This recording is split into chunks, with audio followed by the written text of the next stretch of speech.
Olá, pessoal, boa tarde. Eu sou a Mariana, sou pesquisadora da Escola da Metrópole e eu estarei com vocês nessas próximas aulas do Eixo Saúde Pública. Então, hoje a gente terá a primeira aula desse Eixo Saúde Pública.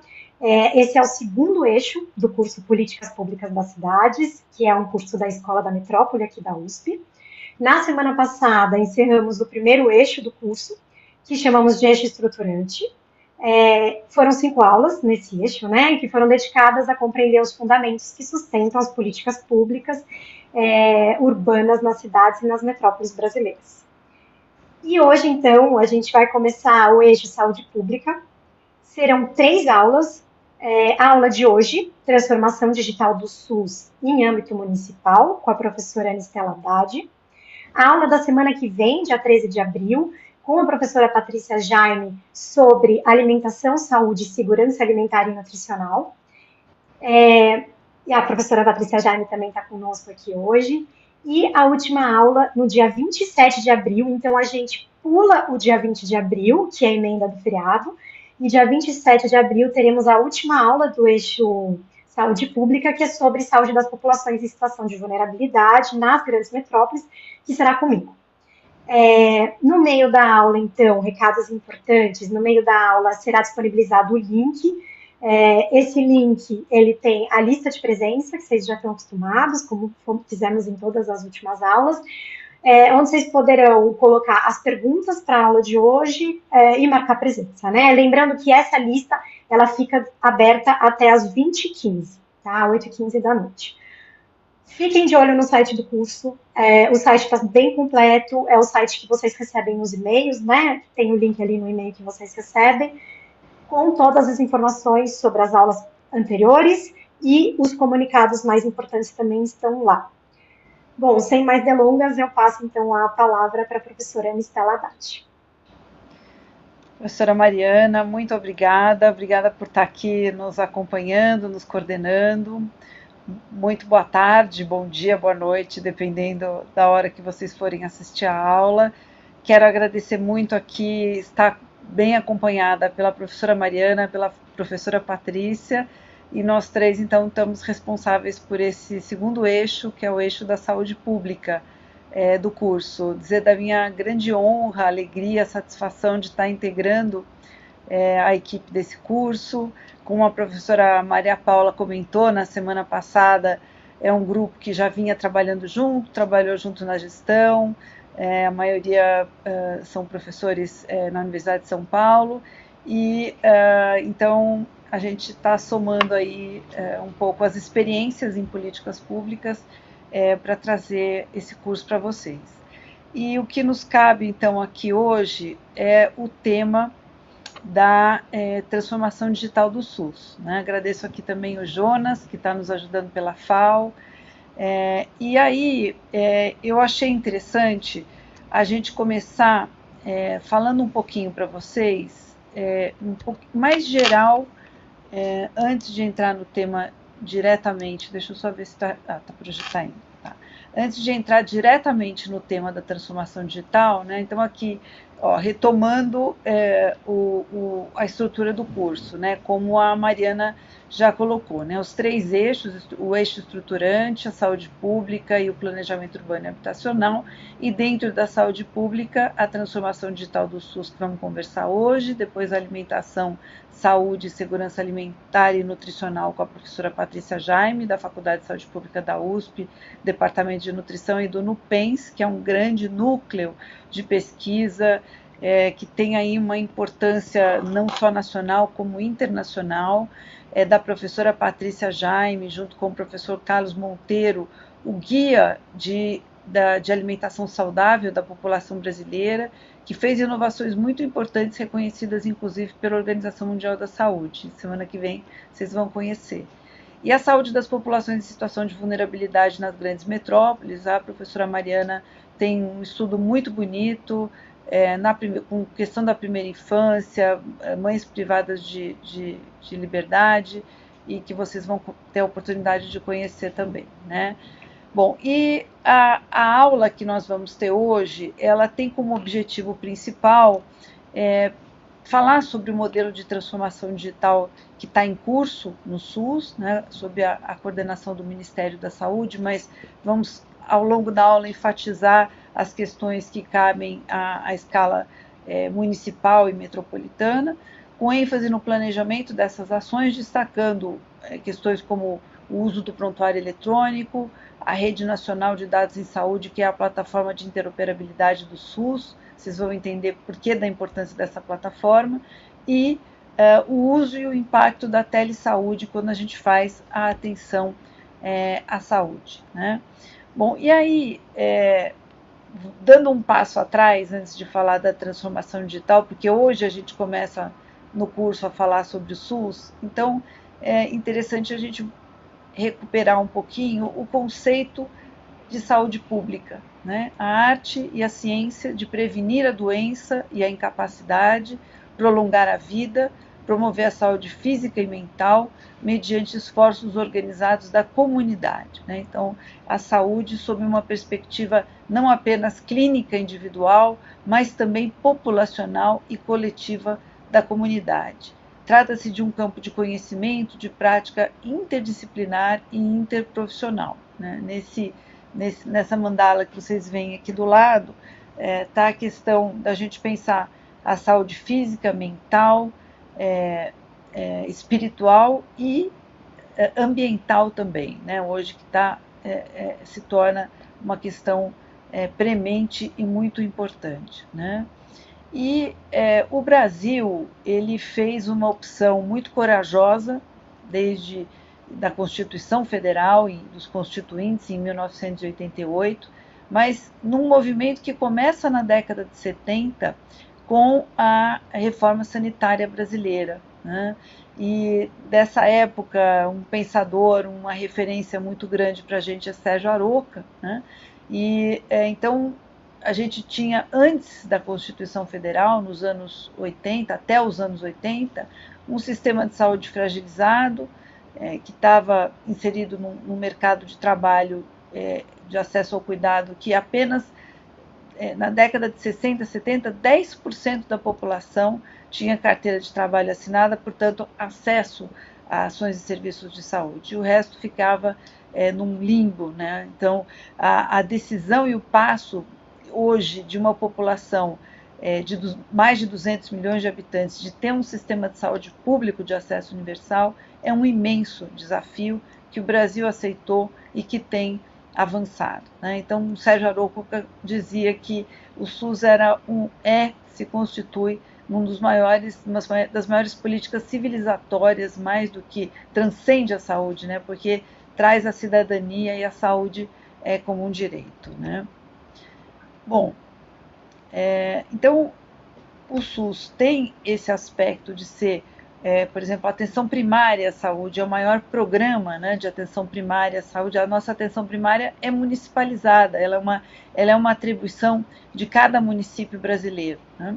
E nós temos programas, por exemplo, como o Programa Nacional de Imunização, né, que já erradicou a varíola, a poliomielite, a rubéola, a síndrome da rubéola congênita, o tétano neonatal. Tínhamos erradicado o sarampo, agora tem uma questão aí, por enquanto, né, estamos monitorando, mas, enfim, a gente tem todos esses aspectos.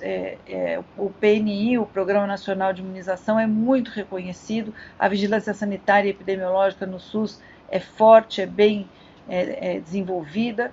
E um exemplo, na pandemia do H1N1, em 2009, nós alcançamos 100 milhões de vacinados, sendo que em 3 meses chegamos a 80 milhões, para mostrar como esse processo é capilarizado por a gente ter uma atenção primária fortalecida, que chega a todos os municípios, que chega inclusive em locais de vazio assistencial. Às vezes o médico não chega, mas o agente comunitário de saúde, o agente de endemias está lá, né?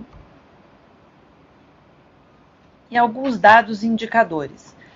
Nós tivemos no passado recente, no período em 2017, né, foi uma emenda constitucional que havia congelado o teto de gastos com educação e saúde.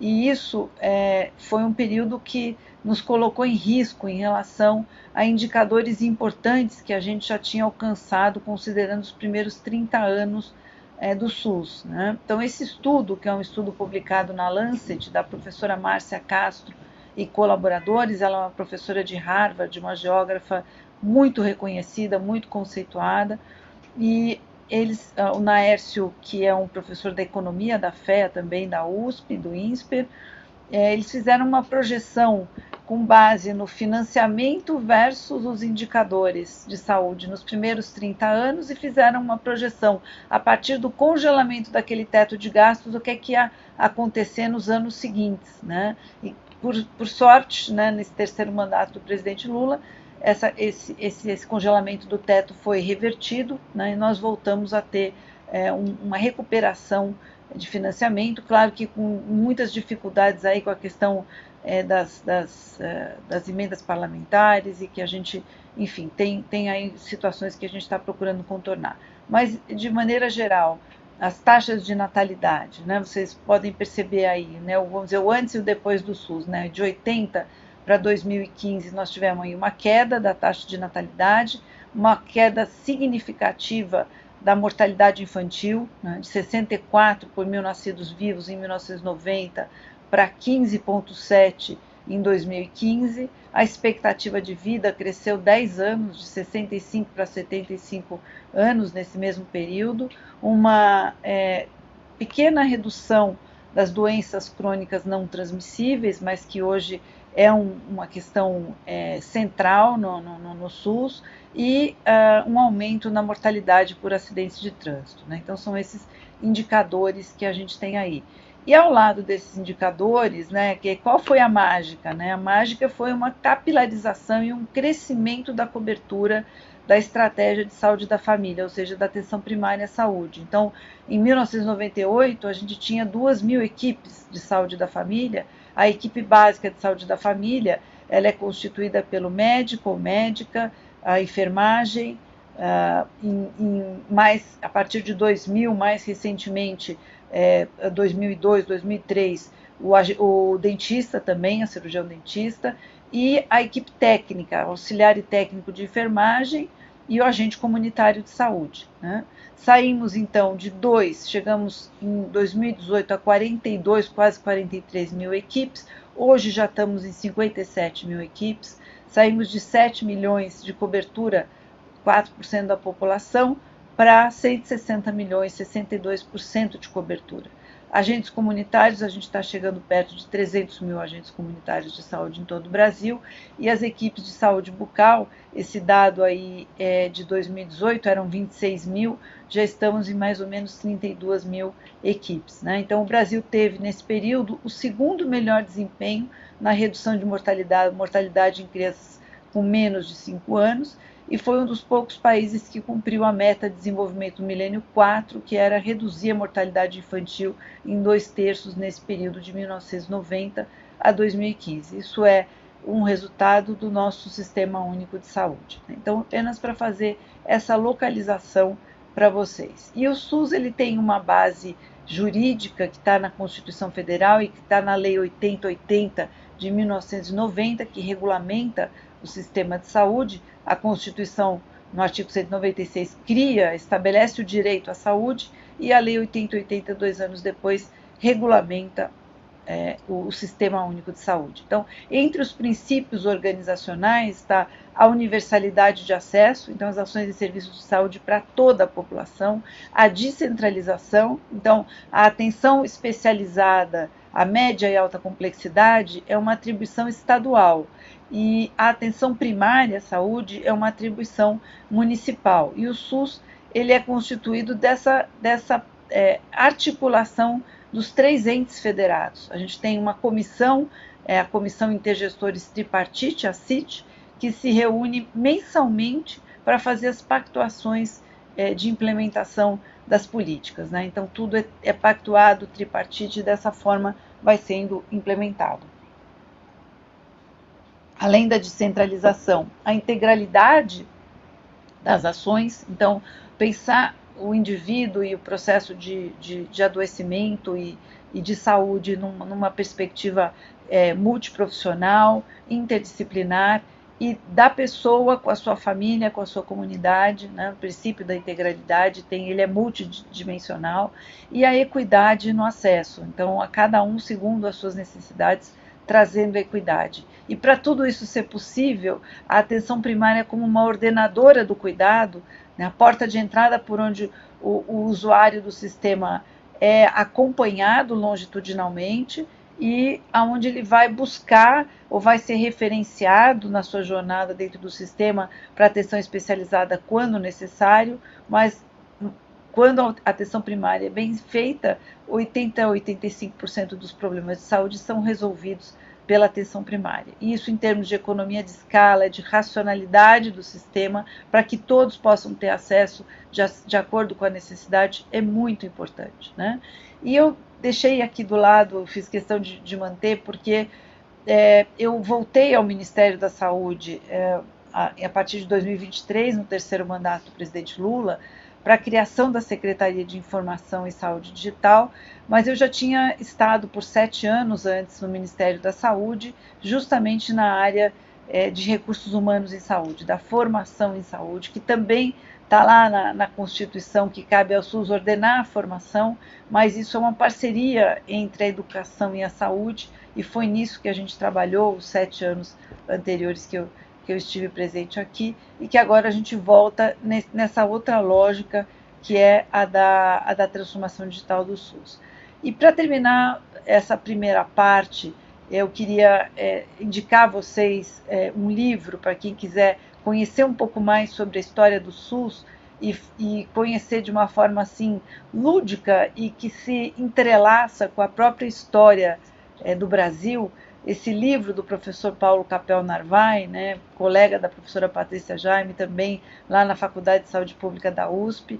O professor Paulo Capel, ele tem um texto, uma escrita muito, muito especial, e então ele tem esse livro, SUS, uma reforma revolucionária, e que traz muitos aspectos antes e após a Constituição de 1988. E eu destaquei aqui esse marco que ele traz, né? Democracia é saúde, saúde é democracia, e esse lema recentemente foi reavivado no período da pandemia pelo SEBS, que teve uma importância muito grande. O Centro Brasileiro de Estudos de Saúde continua tendo, né? Ele foi criado em 1976, e durante uma reunião anual da Sociedade Brasileira para o Progresso da Ciência, né? E a questão democrática, naquele momento, se converteu numa referência das lutas, e ele diz, né, se o SUS foi concebido pelo movimento da reforma sanitária nos anos 70, também é correto reconhecer que a sua gestão se deu entre a 8ª Conferência Nacional de Saúde em 1986, é um marco, né? Sérgio Arouca estava lá, e foi, enfim, como muitos outros que hoje ainda estão aqui com a gente, né? E a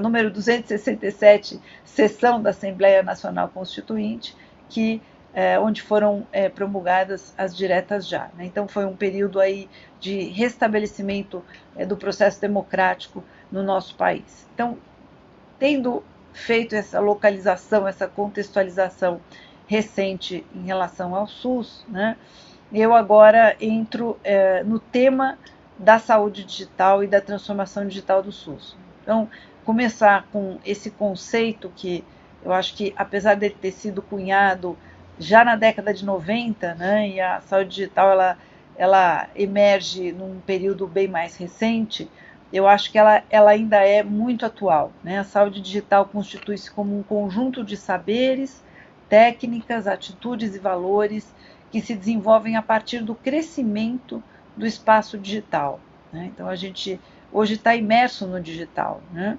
E na saúde, a saúde digital, ela traz para a gente oportunidades, mas junto com as oportunidades ela traz riscos, e isso talvez seja assim um resumo bastante importante do que eu gostaria de deixar de mensagem para vocês. Então, por um lado, se bem desenhada, bem bem planejada, a saúde digital pode ajudar na ampliação ao acesso às ações e serviços de saúde, pode fazer com que a gente chegue a locais mais remotos, onde às vezes a própria equipe de saúde tem dificuldade de estar.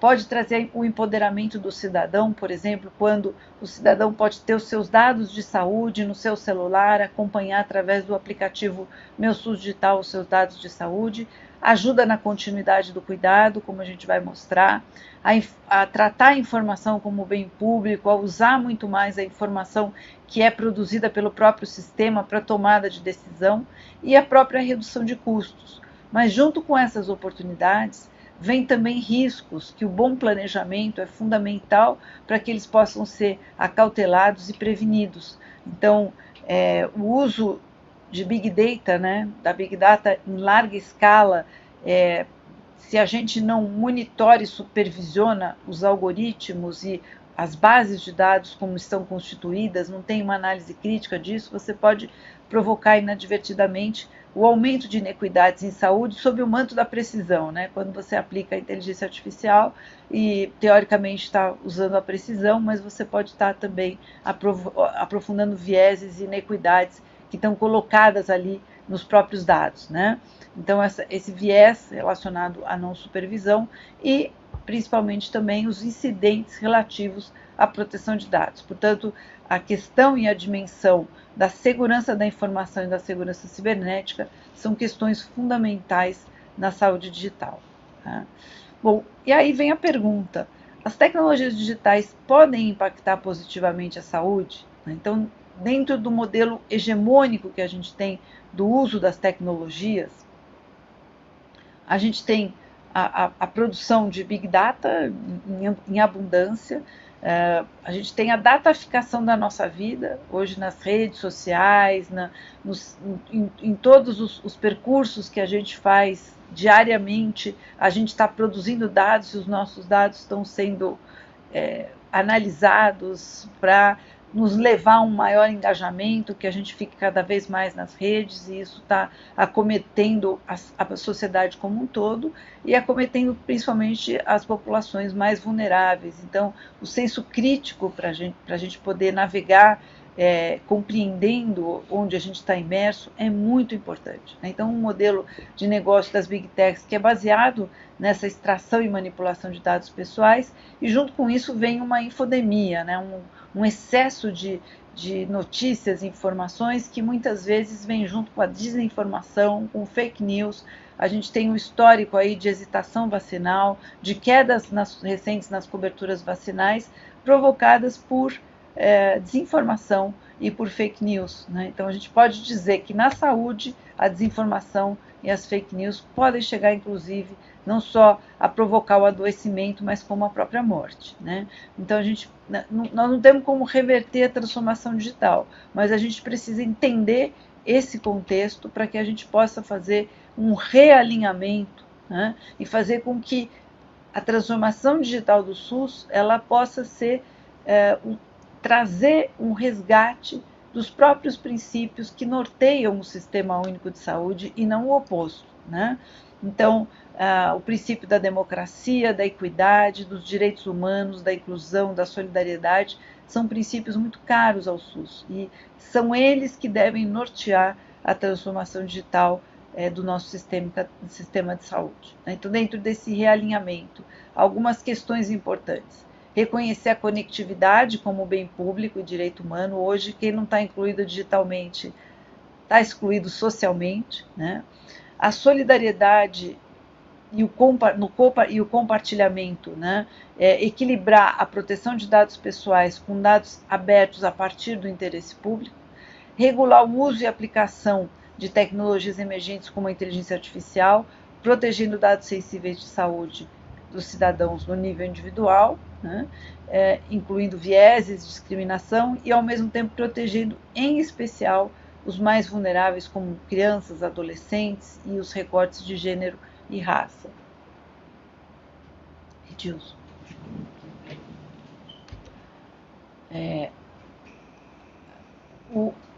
Outras questões importantes nessa questão do realinhamento da transformação digital é a gente orientar a inovação em saúde, né, para que essa inovação venha a partir da agenda do SUS e não que ela seja, vamos dizer, que a gente esteja comprando produtos, inovações que às vezes o mercado quer vender e que não necessariamente foram desenhados a partir das necessidades do SUS, né? Então, nortear o processo de inovação também é muito importante.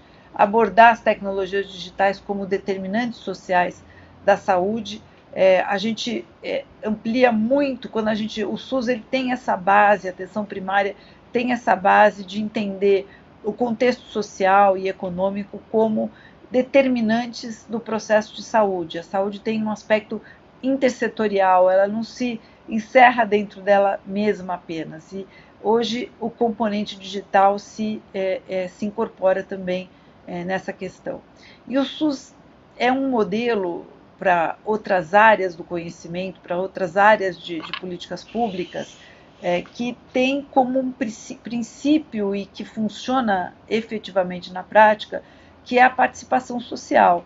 Então, além da comissão intergestores tripartite, que eu mencionei no momento anterior, a gente tem o Conselho Nacional de Saúde, os conselhos estaduais e os conselhos municipais, por onde se dá a participação da sociedade na aprovação das políticas públicas, no monitoramento das políticas públicas, e tudo que a gente constrói como política é submetido ao controle social e à participação social por meio do Conselho Nacional de Saúde, né?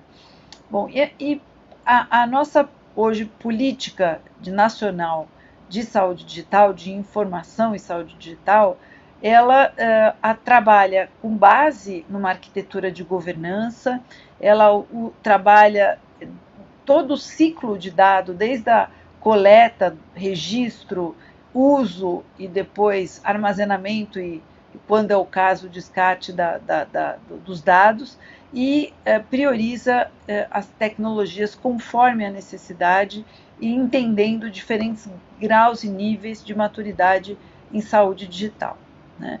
Então, como é que está hoje a estrutura do Ministério, o organograma do Ministério, que fez com que fosse criada, a partir de 2023, essa secretaria, que é a Secretaria de Informação e Saúde Digital, responsável por essa política.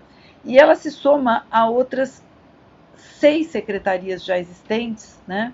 A Secretaria de Atenção Primária à Saúde, a Secretaria de Atenção Especializada, a Secretaria de Vigilância em Saúde e Ambiente, que ganhou a parte de ambiente, não tinha, a CESAI, que é a Secretaria Especial de Atenção à Saúde Indígena, a Secretaria de Ciência, Tecnologia e Inovação, a Secretaria de Gestão do Trabalho e Educação na Saúde, que trabalha a formação e o trabalho, e agora, mais recentemente, a de Informação e Saúde Digital, né? E nessa, aqui desconfigurou, teve uma parte que saiu, mas enfim, tinha um mapa aqui no meio do Brasil, só para vocês saberem, não está aparecendo, mas nós iniciamos em 2023 com um processo de diagnóstico e formulação, e no início de 2024 foi lançado o programa SUS Digital. E o programa SUS Digital, ele tem um conjunto de ações estruturantes no nível central do Ministério, que eu vou abordar, e ele tem um processo de articulação interfederativa com estados e municípios, no qual a gente abriu um edital, e nesse edital, estados e municípios puderam aderir voluntariamente ao programa mediante contrapartidas. Quais eram as contrapartidas para estados e municípios? Cada município e cada estado deveria fazer um diagnóstico situacional da sua rede de atenção à saúde, era a primeira etapa, sempre entregando nas plataformas e sistemas do Ministério da Saúde. A segunda etapa foi a aplicação do Índice Nacional de Maturidade para a Saúde Digital, né, que foi desenvolvido aqui pelo Ministério, pela Secretaria, com várias parcerias. E a terceira etapa, que foi o Plano de Ação para a Transformação Digital. Tudo isso foi processado aqui no âmbito do Ministério, da Secretaria, para que a gente pudesse ter estados e municípios considerando suas especificidades e caminhando na mesma direção. E, em paralelo, nós estamos construindo ações estruturantes que implicam na ampliação da adoção do prontuário eletrônico, na integração e interoperabilidade de sistemas de informação, no acesso pelo paciente dos seus dados de saúde, na Rede Nacional de Dados em Saúde como plataforma de interoperabilidade, na estratégia de telesaúde integrada. E vejam que interessante, quando a gente lançou esse edital no começo de 2024, nós tivemos a adesão de 100% dos entes federados. Então, os 5.570 municípios, os 26 estados e o Distrito Federal, todos aderiram ao programa SUS Digital. Para ser bem exata, nós tivemos no primeiro momento do edital apenas 3 municípios brasileiros que não aderiram, né? Mas que quando perceberam que eles eram os únicos 3 que não tinham aderido, eles vieram ao Ministério e reviram sua posição e decidiram aderir. Então nós tivemos, de fato, o Brasil todo incluído, né? E aí aqui eu trago o processo de regionalização do SUS, é uma questão interessante. A gente tem, ao todo no Brasil, 120 macro-regiões de saúde e mais ou menos 400 e poucas regiões de saúde que estão dentro das macro-regiões.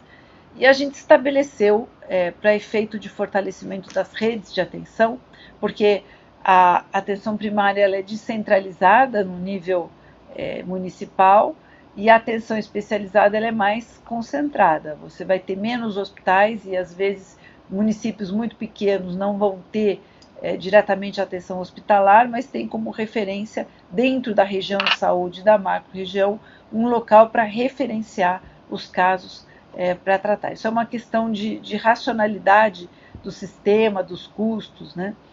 E do próprio funcionamento da rede de atenção. Então, o diagnóstico situacional do programa SUS Digital, ele foi feito por macro-região de saúde. E nessas 4 principais dimensões: a rede de saúde e prestação de serviços, a força de trabalho em cada macro-região, as ofertas de formação, as prioridades das macro-regiões para a transformação digital. Então, as próprias regiões, pela articulação entre secretarias municipais, estaduais e gestores locais, que foram sendo estabelecidas. Então, só para citar um exemplo de alguns resultados que nós tivemos, né, desse diagnóstico situacional inicial, dá para a gente ver aqui pela coluna da esquerda que as principais filas de especialidades identificadas em todo o país, a primeira foi a de oftalmologia, a segunda de ortopedia, a terceira de neurologia, a quarta de cardiologia, depois otorrino e assim por diante. Entre as necessidades específicas a serem fortalecidas na formação dos profissionais por grupo de prioridades, foram identificadas a saúde digital, a saúde mental, a saúde materno-infantil, a urgência e emergência e assim por diante, né? Bom, aí a segunda etapa, nós temos esse diagnóstico por macro-região, isso foi discutido, e serviu de base depois para o plano de ação, e depois a gente mensurou a aderência entre essa primeira etapa e a segunda e a terceira etapas. A segunda, que é a aplicação desse índice de maturidade para a saúde digital, e aqui a gente pode ver que esse índice ele tem 7 domínios, e também os domínios servem como um guia para os planos de transformação digital, porque os 7 domínios precisam estar endereçados no plano, e não apenas, por exemplo, eu vou desenvolver a telesaúde, mas eu não vou desenvolver infraestrutura de segurança. Não dá. Você tem que cuidar de todas essas camadas de uma maneira articulada e simultânea, né? Então, a gestão e governança em saúde digital, as estruturas de governança locais, a formação e o desenvolvimento profissional, os sistemas e plataformas de interoperabilidade, a própria telesaúde, os serviços digitais, a infraestrutura, que são os sistemas de informação, o monitoramento, a avaliação e a forma de disseminar informações estratégicas e a infraestrutura e segurança, a cibersegurança e a segurança da informação. Então, são todos aspectos muito importantes, né? Então, foi feito um questionário auto-aplicável numa plataforma com esses 7 domínios, 32 subdomínios, divididos em 42 perguntas para que a gente pudesse mensurar em todo o país esse índice foi aplicado por município e por estado. Então, a gente conseguiu ter os dados do Brasil inteiro, né?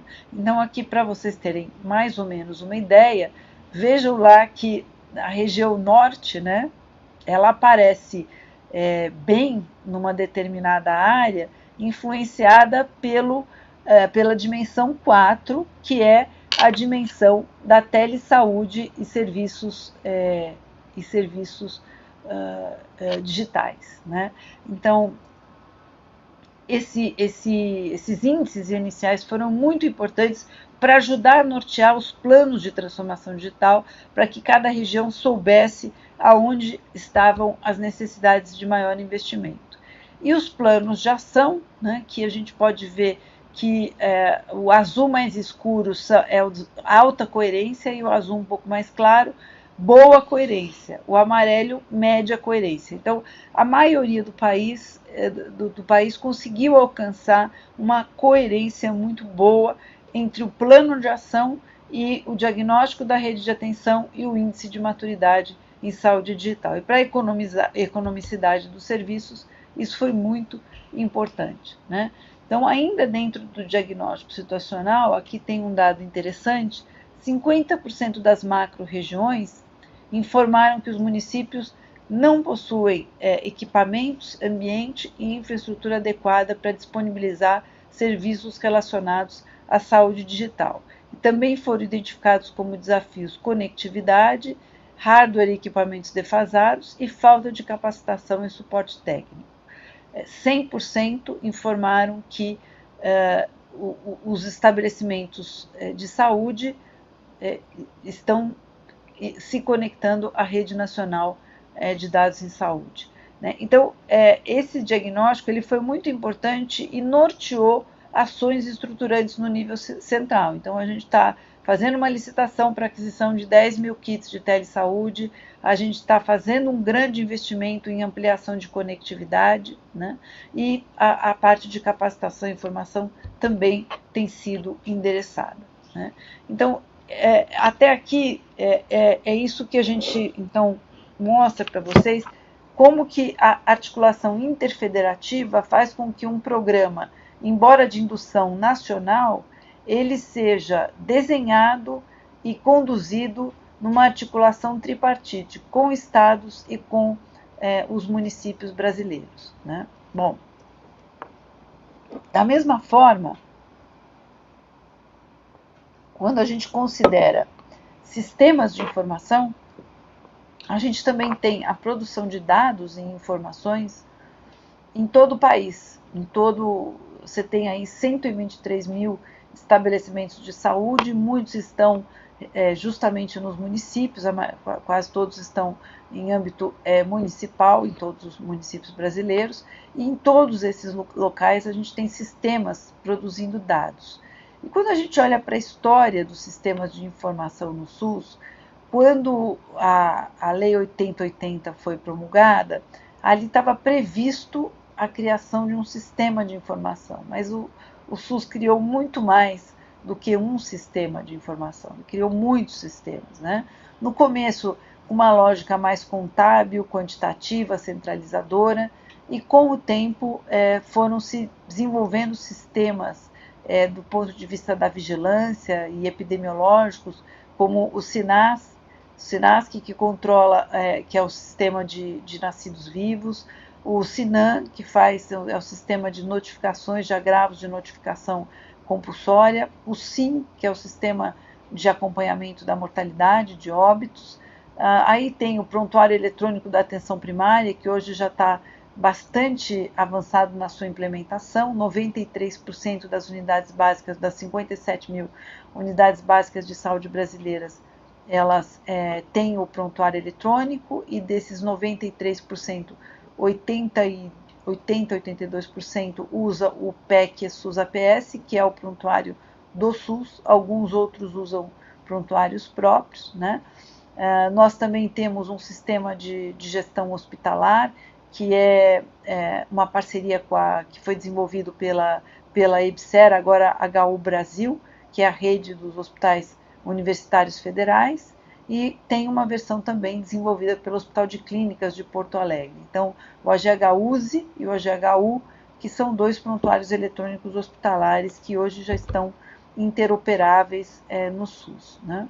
Então, para dar uma ideia para vocês do fluxo da informação e como que o valor de uso pode ser alcançado quando a gente está trabalhando com sistemas de informação e, portanto, também a importância de que todos os agentes que são responsáveis pelos registros de dados e informações possam compreender a importância, né, que tem o seu trabalho do correto registro e do cuidado com a segurança dos sistemas de informação, né? Então, vamos considerar o fluxo do sistema SIM, que é o Sistema de Informação sobre Mortalidade, né? Então, desde o óbito até a decisão em saúde. Então, começando lá em cima, na esquerda aqui, né? Então, quando você pode ter um hospital, ou IML, ou os médicos, uma unidade que é notificadora onde o dado se origina, que vai fazer a certidão de óbito. Então, ela vai lá,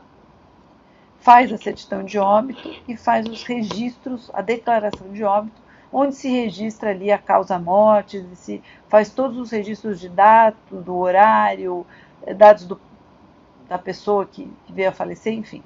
E aí você vai ter um processamento em âmbito municipal, que vai ser revisado, codificado, também em âmbito estadual. Esses dados e essas bases vão ser consolidadas com dados regionais, até que se vai ter a base nacional do Ministério da Saúde, o sistema SIM. E quais são os benefícios disso, da gente ter essa obrigatoriedade de fazer esses registros, né? De um lado, a gente poder fazer a vigilância e ter cenários de comorbidade, identificar causas de morte para monitorar doenças e condições mórbidas de população, em âmbito populacional. As tabelas de mortalidade e epidemiologia, gerando estatísticas vitais, indicadores demográficos essenciais para o planejamento governamental. E, ao mesmo tempo, junto com tudo isso, a transparência na tomada de decisão quando esses dados se tornam públicos e a gente pode planejar intervenções mais rápidas, baseadas em evidências na saúde, e também monitorar e avaliar políticas públicas implementadas. Então, esse é um exemplo, né? E aqui a gente tem um estudo, tá? Nós temos hoje no Brasil, a Fiocruz Bahia tem um centro que é o SIDAX, que é um centro que tem o maior estudo de coorte do mundo. Então, hoje ele trabalha com grandes bases de dados das políticas públicas brasileiras, num sistema de alta segurança, porque trabalha com dados identificados, mas também com grande capacidade computacional e com pesquisadores com muita robustez, né, coordenado pelo professor Maurício Barreto. E nesse estudo, integrando, por exemplo, duas bases de dados, que é o SINASC e o SIM, o Sistema de Nascidos Vivos e o Sistema de Mortalidade, possibilitaram, um volume imenso de dados, né? Então, ter os grandes bancos de dados e, ao mesmo tempo, a capacidade computacional de análise disso, né? Então, é um estudo recente, publicado na Lancet, né, mostrando que crianças filhas de mães indígenas têm 16 vezes maior risco de morrer por desnutrição e 14 vezes maior risco de morrer por diarreia, comparado com crianças filhas de mães brancas. Então, vejam, é um dado impactante, né? E é um dado que pode ser processado e verificado a partir desses estudos de coorte e da consulta a esses grandes bancos de dados com essa capacidade computacional. Bom, e aí pensando em tudo isso, a gente hoje tem no SUS um patrimônio, né, que são os sistemas de informação, que são as bases de dados, e dos desafios dessa Secretaria de Informação e Saúde Digital, nesse processo de transformação digital, é também trabalhar modelando um modelo, trabalhando a interoperabilidade de dados, porque todos esses aí que vocês estão vendo aí são sistemas de informação. Tem o do Farmácia Popular, do Programa Nacional de Imunização, o SINAM, que eu já falei, o SISCAN, que acompanha os casos de câncer, o eGestor, o CISREG, do Complexo Regulador, enfim, o GAL, que é de laboratórios, de exames. Então, são muitos sistemas e que a gente não tem mais como integrar num sistema único, né? Já fomos longe demais nessa fragmentação. Então, hoje, a gente tem a possibilidade, através, que é o que está sendo feito com a Rede Nacional de Dados em Saúde, de estabelecer a interoperabilidade de dados, tendo um padrão e uma linguagem comum para que esses dados trafeguem, né, nessa rede e que a gente possa transformar esses dados em informação estratégica relevante para a tomada de decisão, né? Então, a gente sai de uma situação aqui, de um processo fragmentado, que você tem exames, resultados de exames, resultados de atendimento, de vacina, de internação, cada coisa num sistema, para um processo integrado por meio da RNDS, no qual a gente vai poder, né, ter, através de um conjunto mínimo de dados para cada um desses sistemas, ter esse conjunto mínimo de dados processado e enriquecido dentro da Rede Nacional de Dados em Saúde e pronto para uso, para tomada de decisão, para vigilância, para pesquisa, né? Então, essa rede, que é a Rede Nacional de Dados em Saúde, é a nossa plataforma nacional de interoperabilidade, o caminho para a gente poder proporcionar, como vocês vão ver logo em seguida, a continuidade do cuidado e uma visão nacional da informação em saúde, né? Hoje, a RNDS está com mais ou menos 4,3 bilhões de dados, e esses dados você tem registro de atendimento laboratorial, os registros de vacina. Eu não sei, depois eu gostaria de uma hora que vocês no final, quem for fazer pergunta, poder nos dizer se tem o aplicativo Meu SUS Digital no seu celular, que é o aplicativo por onde você tem acesso às vacinas administradas, aos atendimentos clínicos feitos na unidade básica de saúde, já dá acesso à caderneta digital da criança, a gente vai mostrar um pouquinho à frente. E isso tudo é possível, né, por conta da Rede Nacional de Dados em Saúde. Por isso a gente tem todos esses registros, né? Ela cresceu de 2023 para cá, né, mais de 400%, ela tinha 745 milhões de registros, ela só tinha dados relativos à pandemia, então era resultados da vacina, da Covid e resultados de exames de imunobiológicos. E o que a gente fez de 2023 para cá foi trazer os registros de atendimento clínico, de exames laboratoriais, ampliando os exames laboratoriais não só de Covid, prescrições, atestados médicos. Agora, no programa, agora tem especialistas, a gente está trabalhando com os dados da regulação do complexo regulador, que organiza a fila pelo atendimento especializado e assim por diante, né? E nós não estamos trabalhando só com os dados dos serviços públicos, a gente estabeleceu uma parceria também com a Agência Nacional de Saúde Suplementar, a ANS, e estamos recebendo dados também da ANS, portanto, de usuários que têm plano de saúde, né, de tal forma que a gente possa ter um ecossistema único em todo esse processo, né?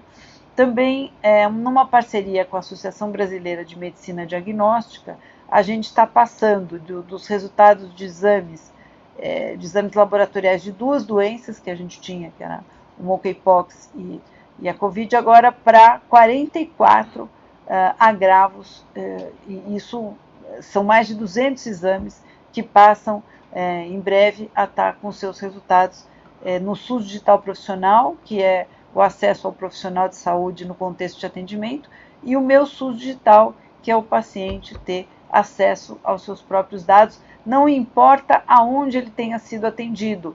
Então, esses dados deixam de estar só no prontuário eletrônico na unidade que ele foi atendido e passam a estar, como estão na Rede Nacional de Dados em Saúde, eles são acessados na plataforma SUS Digital Profissional ou no meu SUS Digital, em qualquer lugar do país, a qualquer momento, na atenção primária, especializada, aonde a pessoa estiver. Então, é esse o processo que está sendo construído dentro da transformação digital, e daí vem a continuidade do cuidado, porque aí o paciente é atendido no hospital, mas aí no prontuário eletrônico lá, se ele está interoperável com a RNDS, o profissional que o atende vai ter acesso ao histórico clínico dos atendimentos feitos na unidade básica de saúde e vice-versa. Então, o histórico vai estar ali, então esse histórico faz com que o atendimento tenha maior qualidade, maior segurança e que tenha continuidade, né?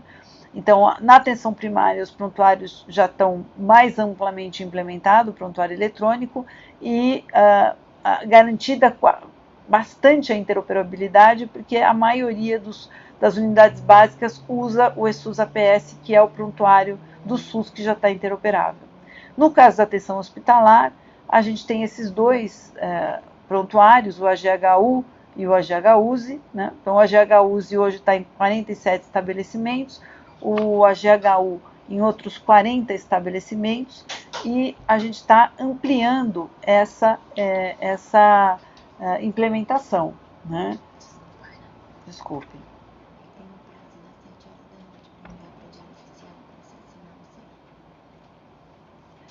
E então, desculpem, a gente está ampliando a implementação do prontuário eletrônico também na atenção hospitalar.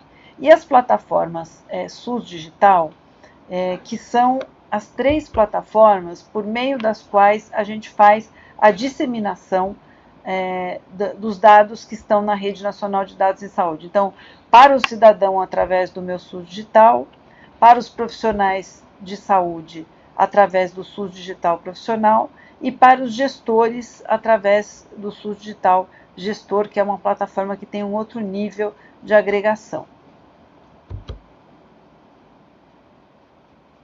As plataformas SUS Digital e a Rede Nacional de Dados em Saúde passaram a estar regulamentadas por um decreto, que é o decreto 12.560, que trouxe uma maior segurança jurídica e ampliou o escopo da Rede Nacional de Dados em Saúde. Então, ela traz essas 3 plataformas, traz aspectos relacionados à soberania digital, à segurança cibernética e à inovação em saúde digital, né?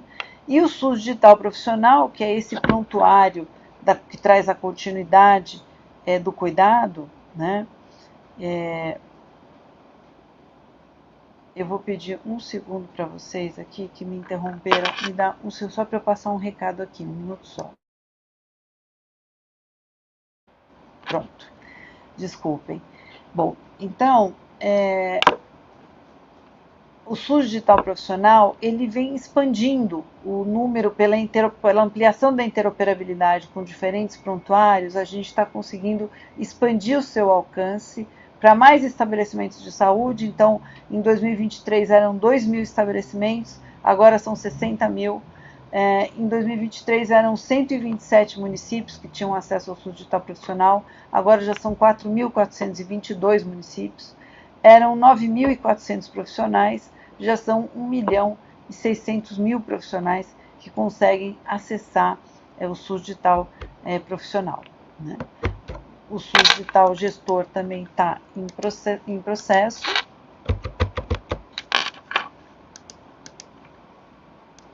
Deu uma travada agora. Deixa eu ver se aqui... Bom, e aí então, além do SUS Digital Profissional, o aplicativo do cidadão, né, de comunicação com o SUS, que é o meu SUS Digital.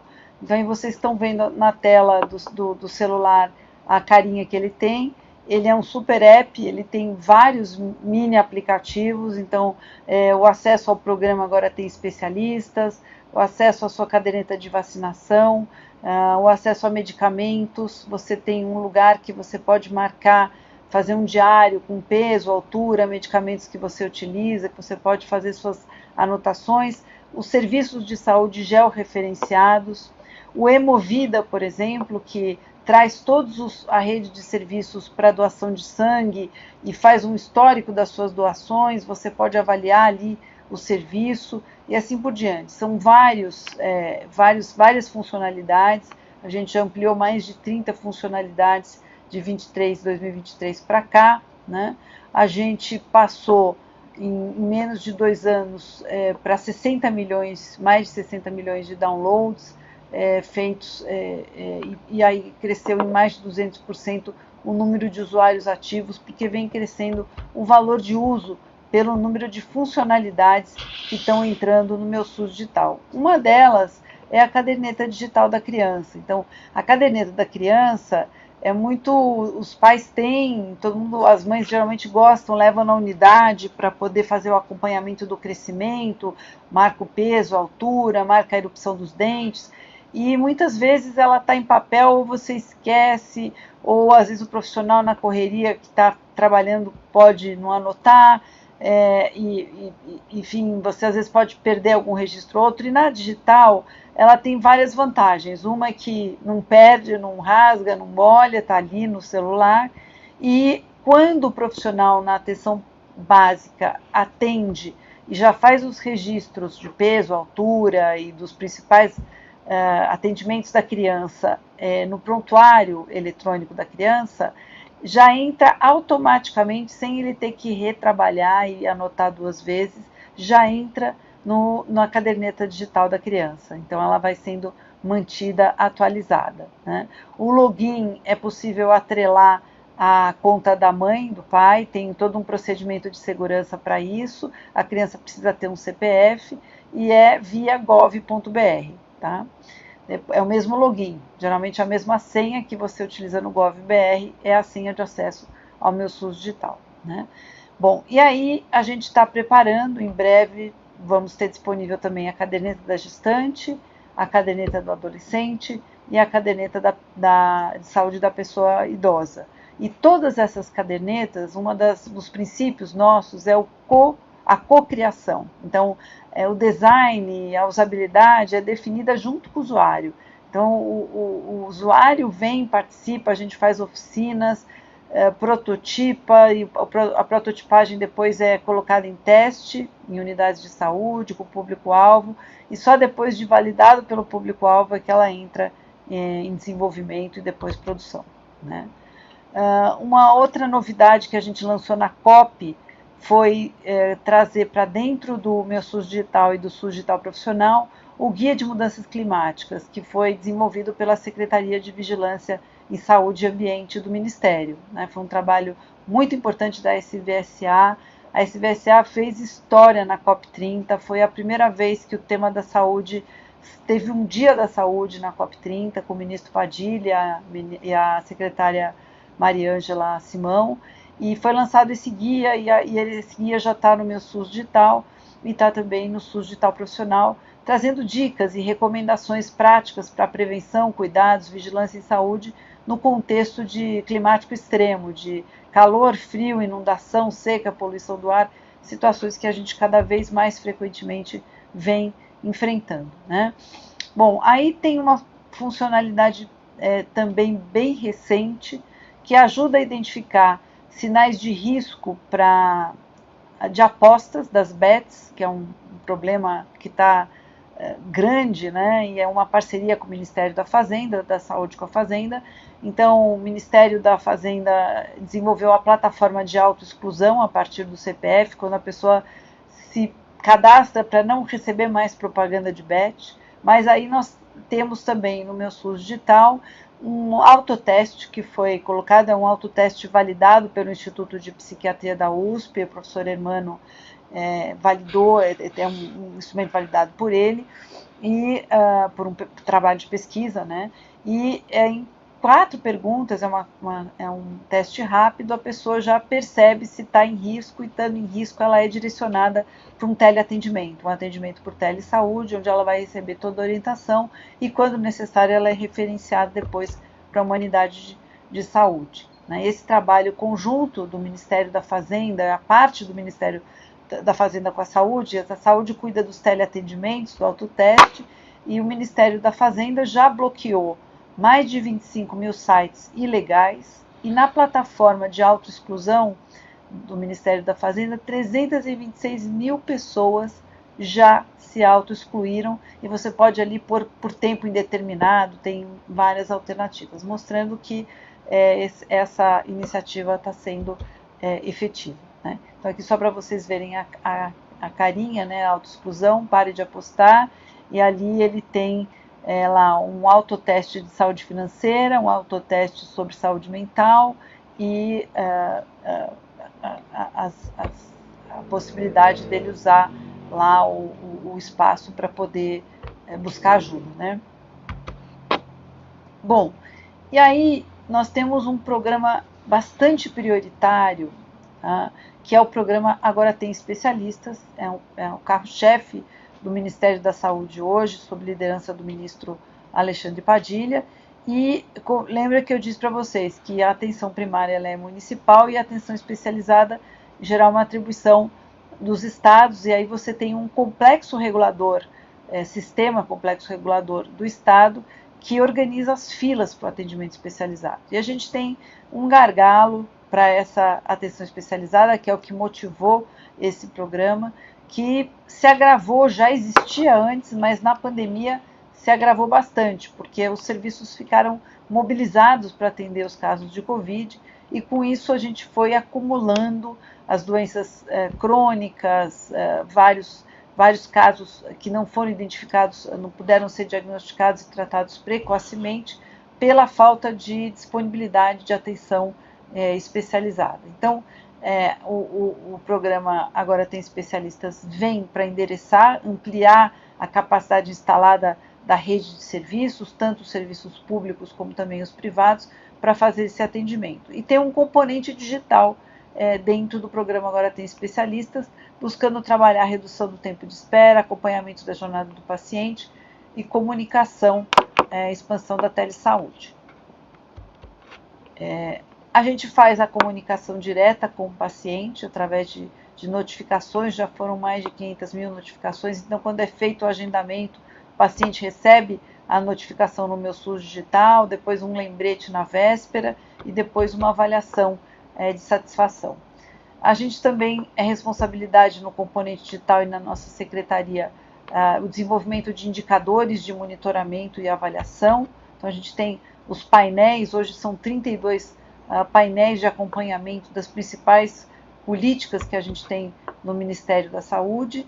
Também temos o portal de dados abertos, que é uma construção colaborativa, a gente colocou em consulta pública, e ali estão disponíveis 83 conjuntos com mais de quase 2.000 arquivos de dados para fins de pesquisa, de análise, à disposição dos pesquisadores. Isso representou uma ampliação de mais de 450% em dados abertos nesse período, e que também levou o Ministério da Saúde e a CEIDIG, a Secretaria, a ganhar um prêmio de destaque por essa promoção da transparência ativa, de trazer dados abertos, E quando a gente vê painéis, a gente vê esses indicadores, o front-end dos painéis é assim, é como se a gente estivesse vendo a ponta do iceberg, por baixo de tudo isso tem um esforço muito grande de estabelecer uma infraestrutura, uma arquitetura tecnológica, um fluxo com as áreas negociais para estabelecer os indicadores do acompanhamento das políticas prioritárias, como que isso é validado. Então tem notas técnicas que mostram todo o percurso de caminho de cálculo, quais são os dados, onde está a fonte daquele dado, com que frequência aquele dado é coletado. Enfim, tem várias parametrizações necessárias, e hoje tem ferramentas necessárias que a gente utiliza para que a gente possa ter a integridade dos dados e a confiabilidade das informações que a gente produz, né? Então, dado pode gerar informação, que pode gerar conhecimento, mas nada disso é automático. Então, da coleta e organização até chegar na sumarização e análise, na sintetização para tomada de decisão, é um longo caminho. E a gente hoje tem várias ferramentas. Eu não vou me deter muito, Tabuin, Tabnet, que é muito conhecido, mas a gente tem várias outras ferramentas e iniciativas que tratam disso na secretaria, né?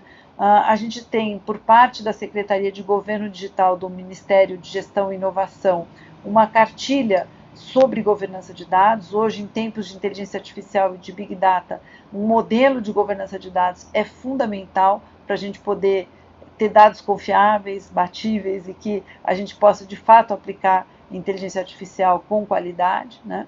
Então, extrair valor e evidência do dado, garantir conformidade e segurança, facilitar a tomada de decisão embasada, promover uma cultura de dados e uma saúde orientada por dados e estabelecer responsabilidade e prestação de contas também em relação aos dados. Então, tudo isso está nesse aspecto de ter um modelo de governança de dados, e o MGI, através da SGD, criou um modelo de maturidade de governança de dados. Tem níveis e tem uma série de dimensões, né, sobre a qualidade dos dados, a ética, a inteligência artificial, a aplicação da inteligência artificial, o gerenciamento, como é que se faz, se são dados abertos, se tem interoperabilidade. Então, todos esses aspectos são levados em conta para estabelecer a maturidade de dados.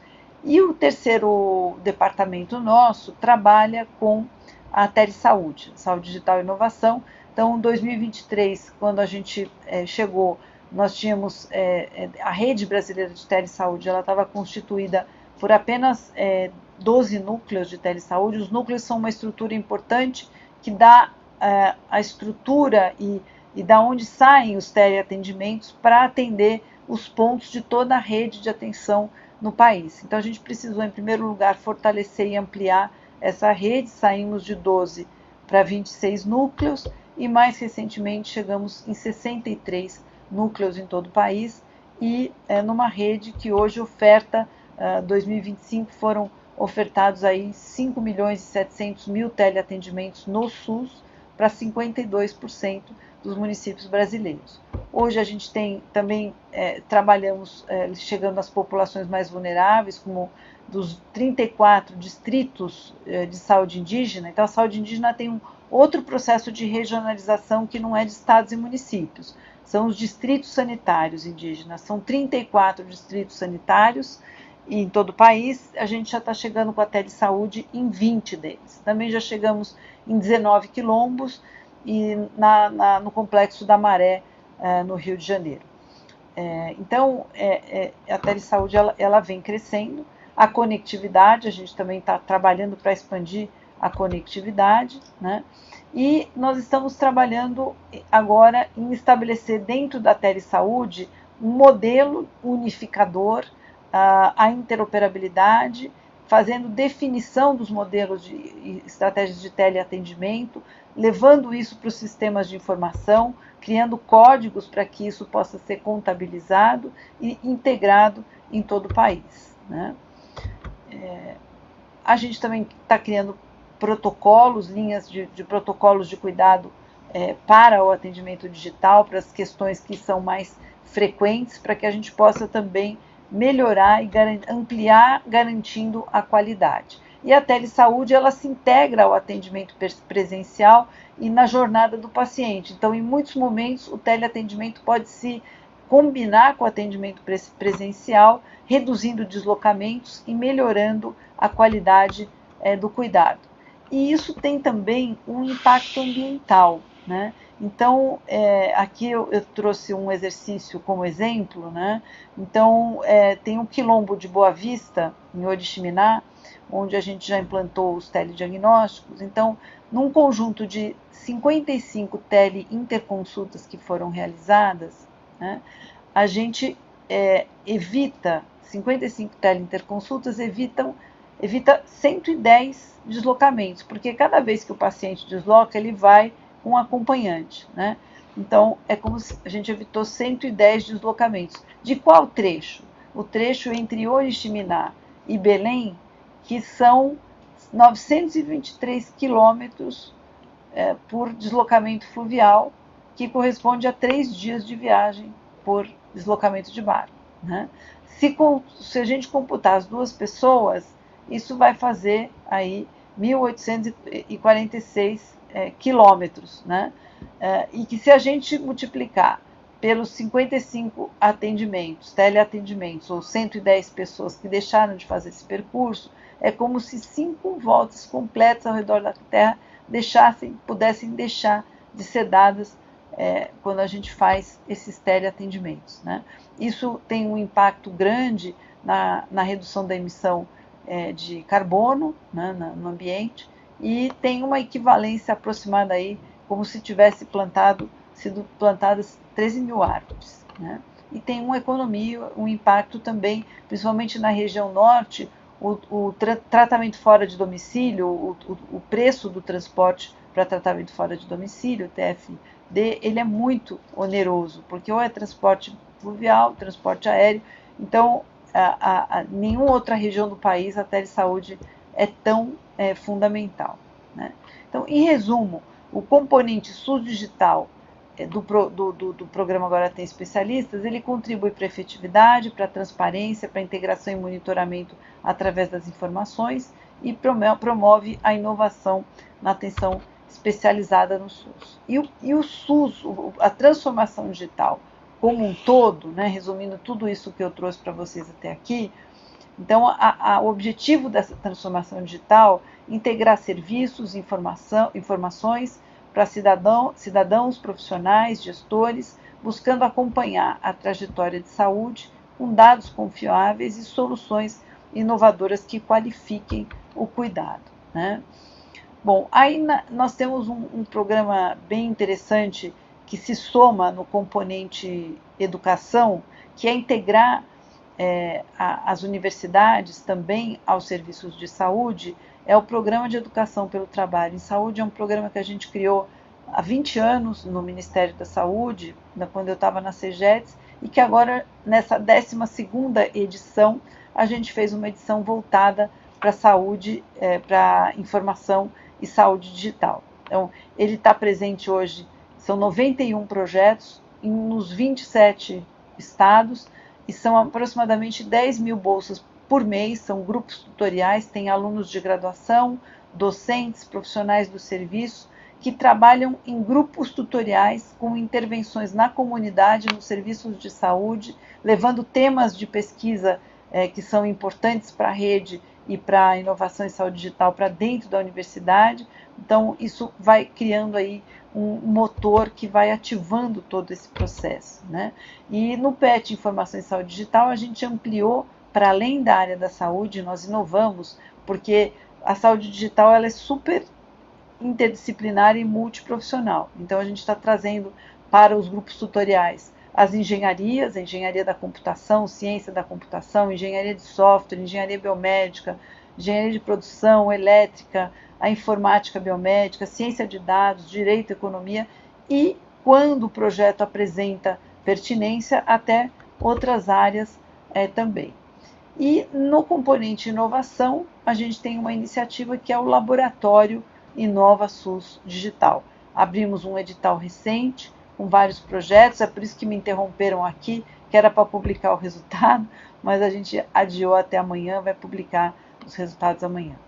E o projeto mais recente do ministro Padilha, que é o primeiro Hospital Público Inteligente do Brasil, ITMI, que vai ser estruturado na USP, na Faculdade de Medicina, junto à Faculdade de Medicina da USP, um projeto que é também da professora Ludmila Rajar, que é professora da Faculdade de Medicina da USP, e é uma parceria com o New Development Bank, do Banco dos BRICS, né, e vai receber um empréstimo. Ao lado desse projeto, são mais 14 UTIs inteligentes, uma rede de UTIs inteligentes que vão ser constituídas em diferentes hospitais públicos no Brasil, também para testar o modelo. A gente também está avançando no uso da inteligência artificial aplicada a processos de diagnóstico, a processos de melhoria da gestão também, compra de medicamentos, análise dos sistemas de informação, processos de judicialização,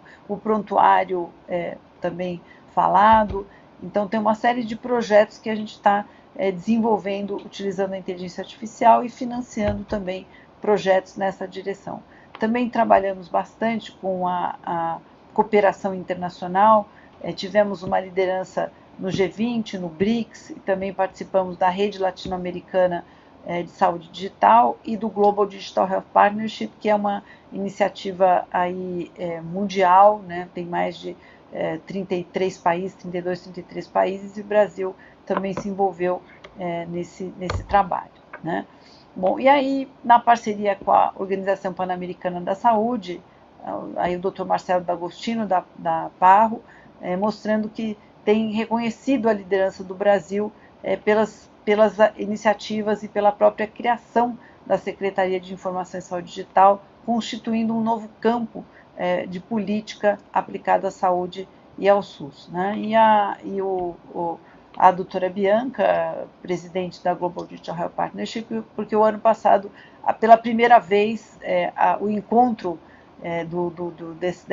dessa rede, que sempre é realizada, vamos dizer, no norte global, pela primeira vez veio para a América Latina e foi realizada aqui no Brasil, e aí foi o reconhecimento dela a isso também, né? Eu dei uma corridinha maior agora no final, porque senão não ia sobrar tempo para as perguntas, porque eu acho que acabei dimensionando a aula de uma forma meio longa, né? Então, acho que é isso, e eu agradeço muito a oportunidade, peço desculpas aí se passei um pouco do tempo, mas a gente se coloca à disposição, e agradeço muito a Mariana e as professoras Mariana e Patrícia pelo apoio, e estou à disposição se tiver algumas perguntas. Muito obrigada. Obrigada, professora Anistela. Foi excelente, nossa, foi muito bom te escutar. Ter essa contextualização sobre o SUS também, sobre a saúde pública como um todo, os dados, os indicadores das últimas décadas, as principais políticas como o PNI. Enfim, foi importante ter essa introdução também para entrar no tema da saúde digital e entender como ela foi se construindo aí nas últimas. A gente tem uma pergunta muito, muito interessante, assim, de vários, que a gente poderia colocar em vários temas. Antes disso, eu queria destacar que foi bacana ir vendo de onde o pessoal fala, né? Porque quando o pessoal responde a lista de presença, coloca a cidade, o estado. Então, mesmo sem colocar perguntas, a gente consegue ver de onde eles estão. Então, assim, a gente tem gente de Canaã dos Carajás, no Pará, Nossa Senhora da Glória, no Sergipe, Ilhabela, litoral de São Paulo, Tijuca, Santa Catarina, Pirapora, em Minas Gerais. E fora do Brasil, eu vi gente que assinou a lista em Lisboa, em Bogotá, em Buenos Aires. Então, eu queria destacar isso demais, né? Muito legal. Queria destacar antes de ir para as perguntas, porque acho que o André, na primeira aula do curso, o André falou que a nossa ideia inicial era fazer um curso presencial e acabamos mudando para um curso remoto, muito para ter essa acessibilidade, né, para chegar nesses lugares aqui que a gente está vendo nessa lista de presença. Então, eu queria destacar isso também. E ainda antes das perguntas, dizer que bastante gente respondeu que tem sim o meu SUS digital, que você tinha perguntado. Bastante gente elogiando a aula, mesmo sem ter feito pergunta. E o que a gente fez, assim, agradecer a professora Patrícia, que está aqui nos bastidores com a gente, a professora Patrícia Jaime, e ela foi organizando as perguntas até em blocos temáticos para a gente poder ter uma linha aqui de raciocínio, né? Então, o primeiro bloco, eu vou fazer 3 perguntas desse primeiro bloco, que seriam perguntas de aspectos mais gerais e sobre o uso de dados nas políticas nas cidades. Tá? Então, a primeira pergunta vai ser da Cícera Moura, que é de Sobral, Ceará, e ela falou o seguinte: acredito que os dados do SUS são uma grande fonte de dados para diversas políticas setoriais, inclusive de planejamento urbano. Como podemos incorporar e utilizar dados do SUS para planejar as cidades, principalmente em cidades pequenas que não possuem dados próprios e dependendo de atualizações como do censo do IBGE? Tá. Posso fazer essas 3 perguntas que a gente selecionou? Se Pode. preferir, eu posso. Pode. Então, a próxima pergunta ainda nessa linha é do Patrick Carvalho, de Brasília. Quais são os principais desafios no nível municipal, considerando a capacidade institucional, a infraestrutura e conectividade, profissionais e conectividade, profissionais e cultura organizacional? E como esses desafios estão sendo enfrentados? Por fim, a última pergunta seria: qual tem sido o principal desafio para a integração do Sistema Nacional de Informação? Como fomentar o diálogo entre diferentes entidades, tendo em vista a interoperabilidade? E quem está fazendo essa pergunta, inclusive, é o Daniel, que está em Bogotá, na Colômbia. Tá? Então, ele escreve: na Colômbia, esses sistemas permanecem fragmentados e desconexos, e a coordenação institucional é frágil. Então, a gente separou essas 3 primeiras perguntas aí, de maneira, temas mais gerais aí. E repete só a segunda. A segunda, né? Eu acho que eu li também. A segunda do Patrícia. Quais são os principais desafios no nível municipal, considerando a capacidade institucional, a infraestrutura e conectividade, os profissionais e a cultura organizacional? E como esses desafios estão sendo enfrentados? Excelentes perguntas, né? Então, a gente, como eu estava mencionando, eu tinha que, na ânsia de mostrar o todo, eu acabei enfatizando menos do que eu deveria a questão municipal. Então, agradeço muito pelas perguntas, né? Então, a gente tem uma questão no Brasil extremamente complexa pela variabilidade de tamanho dos municípios. Então, você tem um município, por exemplo, como São Paulo, que é uma megalópole, né? Então, um município que tem aí quase 12 milhões de habitantes, é um município que tem 32 subprefeituras. Cada subprefeitura, que tem de 600 mil a 1 milhão de habitantes, é maior que 80% dos municípios brasileiros, né? Então, vejam, é como se a gente tivesse 32 grandes municípios, perto dos menores, formando uma metrópole, né? Como São Paulo, né? Então, a gente, quando fala no desafio municipal, o desafio municipal ele varia muito, né? Então, eu vou dar o exemplo quando a gente foi distribuir os recursos do programa SUS Digital. Então, a gente criou um índice levando em conta índice de conectividade, o índice brasileiro de conectividade que a Anatel faz. Então, aí o índice de vulnerabilidade social, capacidade de atenção especializada instalada, número de especialistas. Então, quando a gente olha para todo esse conjunto de indicadores e faz uma tipologia, a gente vai ver que a região norte tem um grande desafio, né? Então, a gente construir a política pensando todos os tipos de município já é um grande desafio. O fato da gente estar estruturando, organizando e melhorando a qualidade dos dados e das informações é fundamental, não apenas para a gente fazer a gestão das políticas no âmbito nacional, mas também para que a gente dê acesso aos próprios municípios aos seus dados. Então, por exemplo, eu não me prolonguei muito falando sobre isso, mas a plataforma SUS Digital Gestor, que está quase sendo lançada, o que ela vai trazer para os municípios? Essa possibilidade de cada gestor ter acesso aos dados do seu município. Isso é muito importante para ele poder tomar uma decisão mais bem informada, né? Agora, os desafios, onde é que eles estão para a gente chegar lá, né? Como é que o desafio, por exemplo, quando os estados e municípios optam por usar os sistemas de informação do próprio Ministério, que o Ministério oferece, esses já estão interoperáveis com a Rede Nacional de Dados em Saúde. Portanto, a gente já pode dar essa devolutiva, tanto enxergar nacionalmente, quanto enxergar no nível do Estado, quanto enxergar no nível do município. Mas quando, às vezes, o município opta por usar prontuários ou sistemas de informação outros que não são os do SUS, né, ou que ele desenvolve, mas não desenvolve usando o padrão para troca de informação hoje, que é o padrão FAIR, que a gente utiliza, que é o recomendado pela OMS, aí fica difícil para a gente criar essa interoperabilidade. Hoje, no portal de serviços do DataSUS, a gente já tem ali publicado para para todos os conjuntos de dados que a gente já tem o modelo informacional, o modelo computacional, está tudo disposto lá, de tal forma que as áreas de TI podem programar e utilizar daquilo para que os sistemas estejam interoperáveis. Uma vez interoperáveis, a gente vai conseguir enxergar no meu SUS digital, no SUS digital profissional e no SUS digital gestor. Claro que para diferentes públicos com diferentes recortes. No meu SUS digital, cada um vai ter acesso aos seus dados. SUS digital profissional, ele está dentro do prontuário do paciente e aí o clínico, na hora de atender, vai ter acesso, o profissional de saúde que vai ter acesso na hora do atendimento logado dentro do prontuário do paciente.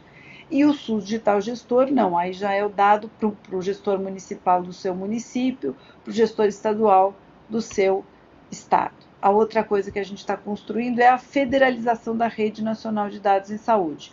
Hoje a gente já conseguiu distribuir a capacitação e o credenciamento para os estados. Então, hoje, os estados já estão tendo acesso aos dados da RNDS do seu estado. E agora a gente vai entrar numa etapa municipal. A gente ainda não chegou na etapa de município. Mas vai ser desafiador, porque são muitos municípios, né? E a gente vai ter que, possivelmente, começar pelos maiores.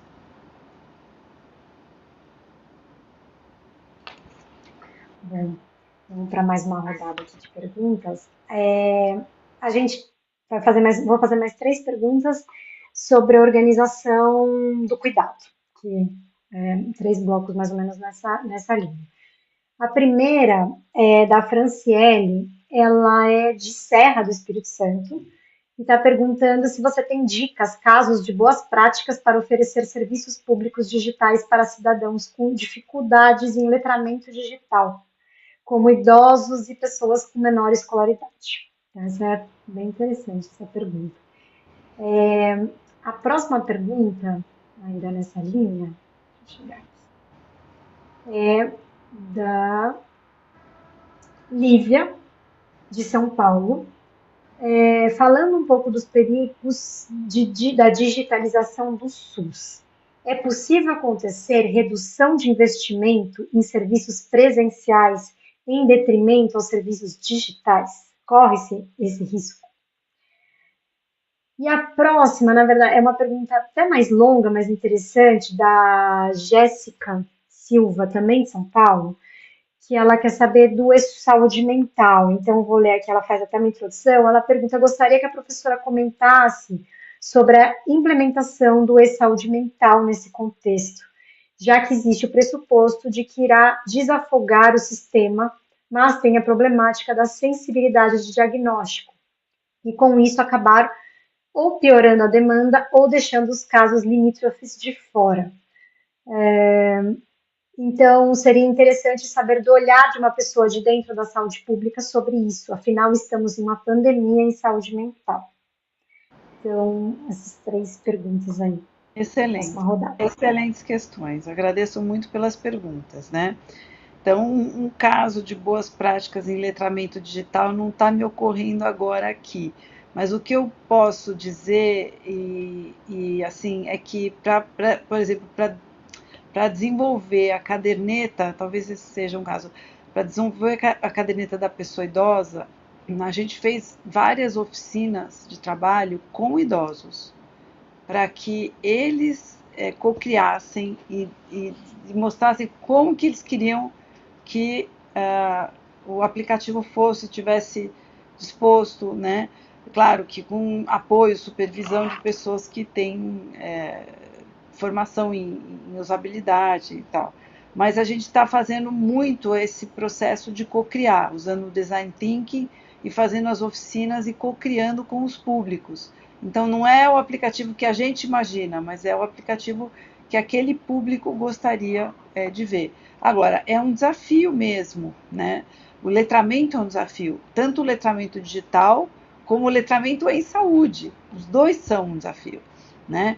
Então, às vezes, a gente mesclar de ter o jovem com o mais idoso, para que o jovem ajude um pouquinho o idoso a melhorar a sua fluência digital, é um aspecto, né? Mas hoje também, com a questão de redes sociais, os próprias pessoas mais idosas, elas vêm se aproximando mais um pouco do digital. Mas, claro, esse é um grande desafio. E ele tá aí. Então, enfim, é difícil mesmo, né? A pergunta da Lívia sobre o risco, essa pergunta sempre vem no próprio Conselho Nacional de Saúde, já essa pergunta foi trazida para a gente. Se o risco do digital substituir o presencial. Eu digo que na forma como a gente tem desenhado e construído o processo, não. O que acontece, o que eu tenho visto acontecer na prática, é a gente conseguir, com o digital, trazer acesso para quem está sem acesso. Então, o mais crítico é a falta de acesso, é a falta de uma orientação, é a falta. Então, você com o digital, você pode dizer para o paciente quando é mais importante ou mais necessário, qual é o momento mais oportuno para ele procurar o atendimento presencial. E se você trabalha isso na lógica de rede, você faz com que haja uma desoneração do excesso de pessoas no presencial, que faz com que, às vezes, casos menos graves estão atendidos, porque você não consegue fazer aquela gestão eficaz da fila. Tudo bem, às vezes você faz classificação de risco, mas às vezes você tem um excesso de pessoas ali, você tem os profissionais gastando tempo e energia para organizar o processo, quando se você tem um primeiro atendimento online, você pode organizar muito melhor o processo do atendimento presencial. Então, a gente tem trabalhado sempre na lógica de rede. Não, nunca é o atendimento, o teleatendimento no lugar do atendimento presencial, mas é como é que você compõe a jornada do paciente, pensando nos momentos em que o digital pode ser bem aproveitado, né? E é engraçado que os próprios profissionais, quando a tecnologia funciona bem, a experiência costuma ser muito boa, né? E no caso da saúde mental, eu não sei se o e-saúde mental, que a colega está se referindo, é um aplicativo que foi lançado, que foi uma pesquisa, mas que não é um aplicativo que está sendo assim, não é diretamente do Ministério da Saúde. O que nós temos por enquanto, e eu não sou a pessoa mais apropriada, embora eu tenha interface com o Departamento de Saúde Mental, mas nós temos um Departamento de Saúde Mental e a gente, como área digital, sempre desenha o digital à luz do que a área negocial estabelece. E até agora o que foi estabelecido para a questão das BETs, principalmente, e da mulher em situação de violência, é o teleatendimento que está tendo todo um cuidado de fazer uma articulação desse teleatendimento. Ele é feito pelo Hospital Sírio-Libanês, mas por profissionais que têm experiência na rede de atenção do SUS e que estão se articulando com a rede de atenção do SUS, de tal maneira que sempre que se observa, identifica a necessidade ou uma questão mais limítrofe e que precisa de um atendimento mais especializado, é referenciar para o CAP e referenciar para a rede de atenção à saúde mental. Perfeito, obrigada. No próximo bloco, a gente pegou temas assim, perguntas sobre segurança do dado e integração das plataformas digitais. Então, eu vou começar aqui com uma pergunta do Marcos, que é de Osasco. Ele pergunta se é possível utilizar o serviço informatizado com dados de usuário por UBS para detectar, em áreas com expansão populacional, por exemplo, para detectar a necessidade de novas UBSs. Então, é uma pergunta, enfim, né? Essa é uma pergunta, por exemplo, expansão do sistema de atendimento, né? Então, pergunta do Marcos de Osasco. Ainda nessa linha, a Francinara, do Rio de Janeiro, ela escreveu assim: como está ocorrendo a operacionalização da saúde digital no subsistema de atenção à saúde indígena? considerando os desafios de interoperabilidade, conectividade em territórios remotos, adequação sociocultural das tecnologias e seus efeitos sobre a equidade no acesso e na qualidade do cuidado. Por fim, mais uma aí nessa rodada, da Luzia, de São Paulo. Quais são os cuidados e preocupações no que tange às questões relacionadas à soberania digital nesse processo de transformação digital do SUS em âmbito municipal? Existe algum plano de ação nesse sentido ou continuaremos à mercê das Big Techs?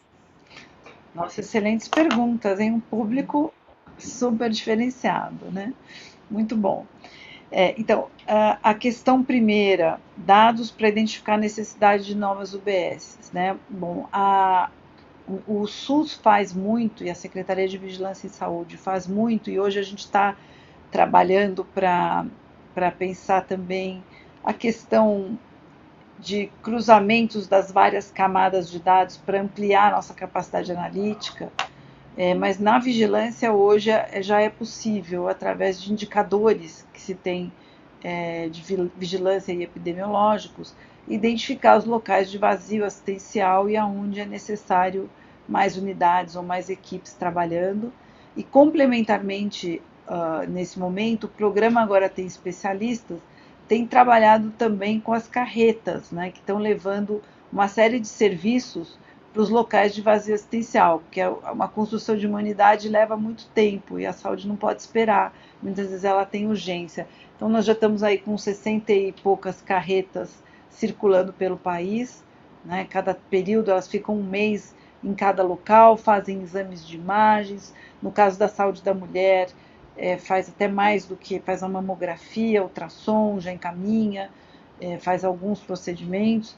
Então, enfim, tem várias, e os dados hoje sim, o que a gente tem de dado no SUS dá para muita coisa, né? A gente não usa toda a capacidade que a gente poderia usar, a gente precisa ampliar cada vez mais, e essa é uma das tarefas do DEMAS, que é o departamento daquela parte que eu mostrei.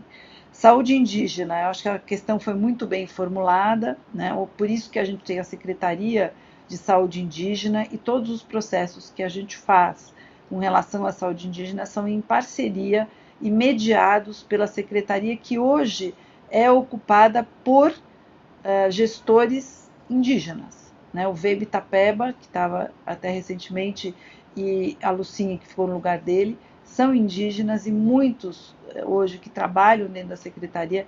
Então essa questão da interculturalidade, ela está contemplada nesse aspecto, né? Também, claro que em outros. E a gente hoje está trabalhando, olhando para os sistemas de informação, porque eles têm sistemas de informação próprio, então hoje eles por isso não adotam apenas o sistema do o PEC ESUS APS, porque o PEC ESUS APS tem alguns campos que eles precisam do CIASE, que é o sistema próprio deles, que é muito importante para uma epidemiologia própria da população indígena. Então, isso é mantido, né? Então, a gente está procurando manter. A conectividade, a gente, de 1.800 unidades básicas de saúde que a gente levou conectividade que não tinham, mais de quase 1.000 são de saúde indígena. E nessas a gente tem múltiplas soluções, porque às vezes você tem que usar satélite, às vezes você tem que usar energia fotovoltaica, você tem que usar soluções alternativas, inclusive no caso de populações de aldeias que são nômades, né? Então é bem complexo, é bem desafiador, mas a gente está trabalhando e buscando ampliar aonde a gente consegue chegar.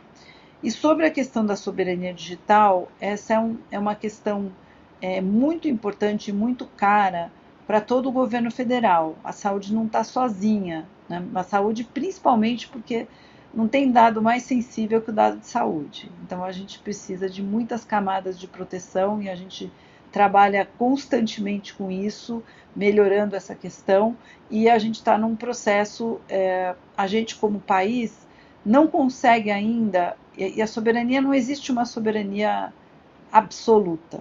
Você vai tendo camadas de soberania, uma soberania cada vez maior, e eu acho que o Brasil está fazendo hoje muitos investimentos para alcançar essa soberania, dentro do Programa Brasileiro de Inteligência Artificial, o PIBIA, as nuvens de governo, em que a gente está procurando trabalhar para trazer os dados cada vez mais, primeiro para um território nacional, depois buscar uma soberania operacional, depois uma soberania tecnológica também, mas a gente ainda não consegue alcançar a tecnológica. Então é um processo negocial para a gente conseguir cada vez melhores condições junto com as Big Techs, mas nesse momento a gente ainda não consegue esse 100%. Mas o mais importante é que o Brasil está atento, está trabalhando, está investindo, tem o Redata, tem a estratégia nacional brasileira de cibersegurança, a estratégia de governo digital, a infraestrutura de dados públicos,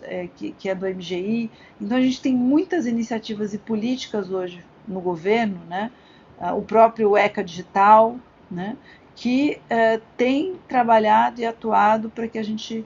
E nós temos o Comitê Gestor da Internet no Brasil, que é muito importante, que faz o monitoramento da internet, que nos apoia, então a Agência Nacional de Proteção de Dados, tudo isso tá em curso, né? Mas a gente precisa avançar e precisa caminhar. Então é uma preocupação grande e é um princípio que a gente não pode abrir mão.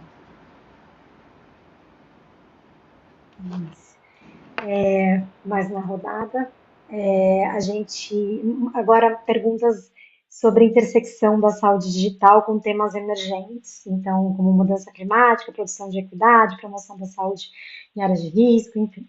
Então começar por uma das perguntas da Débora. A Débora fez duas, mas a gente selecionou uma das perguntas dela. Ela fala de São Paulo, que é como o SUS digital pode contribuir para antecipar e responder aos impactos da mudança do clima sobre a saúde, que são crescentes, incertos, de curto, médio e longo prazo, especialmente considerando o uso de dados complexos e as desigualdades territoriais e de acesso à saúde. Então, essa pergunta da Débora. Ainda nessa linha, a pergunta do Marcos Vinícius, de Belo Horizonte.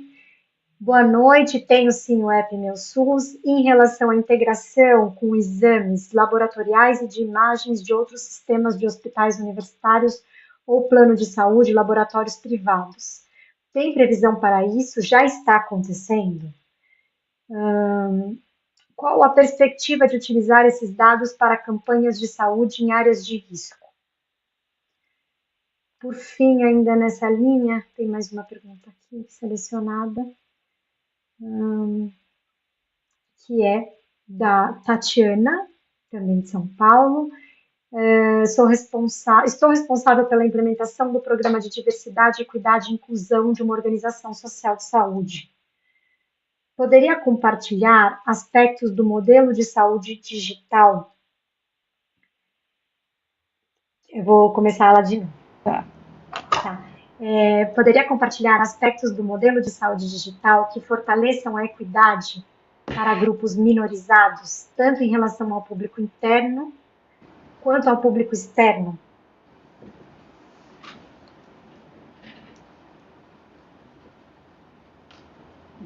Últimas perguntas. Com relação ao impacto das mudanças climáticas, eu não trouxe para mostrar, mas recentemente o DEMAS, que é o departamento que faz essa parte dos painéis, ele está usando uma ferramenta que é de código-fonte aberta, que é o ID, Infraestrutura de Dados Espaciais, né? E essa ferramenta, ela permite você fazer cruzamentos de várias camadas de dados, desde climáticos até genoma. E isso está sendo utilizado para a gente fazer cruzamentos, e aí saem os mapas de calor territoriais, então você começa a ver como é que está a umidade, a prevalência de dengue, como é que está as queimadas, você vai vendo várias camadas, você pode chegar a 70, 100 camadas de dados. Então isso está sendo processado e feito aqui no Ministério com sucesso, não a nossa CEDIG sozinha, não é o SUS Digital sozinho, mas junto com a Secretaria de Vigilância em Saúde e Ambiente, que é a responsável pela política climática, junto, claro, no que diz respeito à saúde, né, que tem o Ministério do Meio Ambiente e Mudanças Climáticas, né. Então isso tem sido bastante trabalhado, né.